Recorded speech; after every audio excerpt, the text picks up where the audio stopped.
कशा आहात मैत्रिणींनो? आय होप की तुम्ही खूप छान असाल। स्वागत आहे तुमचं माझ्या यूट्यूब चॅनलमध्ये। तर आज सकाळी वाजले 7 आणि मी रेडी झालेले आहे कारण सगळे घरातले कामं तसेच पडलेले आहे। पहिले बोलले मी तुमच्यासोबत थोडेसं काही गोष्टी शेअर करू। तर मैत्रिणींनो, हा माझा यूट्यूबवरचा पहिला व्हिडिओ आहे। तसं तर मी इंस्टाग्रामवर ऑलरेडी व्हिडिओ अपलोड करते, पण तिथं मी व्हॉइसवर देते आणि मी फर्स्ट टाइम तुमच्यासोबत समोरासमोर बोलत असते। भीती खूप वाटते मला, पण तुमच्यामुळे मला कॉन्फिडन्सवर आणलेला आहे। मला माहिती आहे की तुम्ही माझ्या व्हिडिओला खूप भरभरून प्रेम देणार आहात, तर असेच प्रेम देत राहा मला।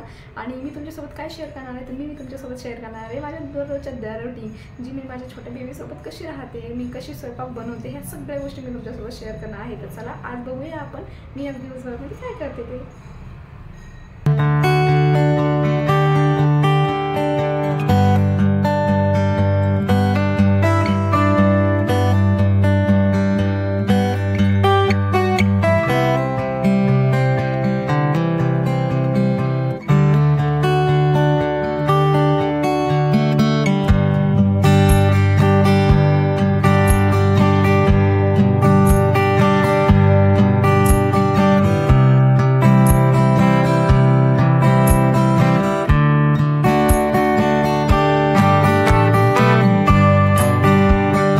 कपडे धुवून घेतले आणि स्वयंपाक करण्यासाठी घरामध्ये आले होते। तर मैत्रिणींनो, मी तुम्हाला एक छान सोपी पद्धत सांगते मऊ आणि लुसलुशी चपात्या बनवण्याची। ही पद्धत मला माझी मम्मी सांगत होती आणि तिचे नुसके ना आज मला कामी येतात।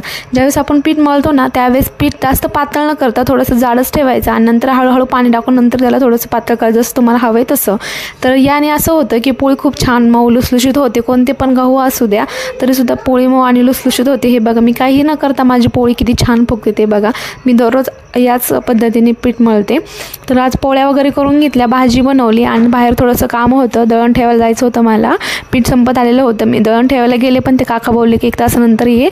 तर मग मी रिटर्न घरी वापस आले। तर हे बघा माझी पोळी किती छान फुगलेली आहे मैत्रिणी। वरतून दुसरी पोळीनी मी त्याला शेकते कारण माझ्या हाताला चटके बसत आहेत म्हणून। उलट्याने पोळी शेकायला मला नाही आवडत। पोळ्या वगैरे बनवून घेतल्या, जेवण करून थोडंसं आराम केला आणि संध्याकाळी बघा लाडूच्या असे छानपैकी मस्त झालं तिच्या पप्पासोबत। लिपस्टिक आणि नेलपेंट वगैरे काहीच ठेवत नव्हतो घरामध्ये आणि त्याचं काम चालू होतं आज पप्पाला लिपस्टिक लावण्यासाठी। त्याचे पप्पा पण खूप एन्जॉय करतात त्याच्यासाठी आणि ते खूप कोऑपरेट करतात त्याला खेळण्यासाठी। आणि आजच्यासाठी एवढंच होतं मैत्रिणींनो, बाय।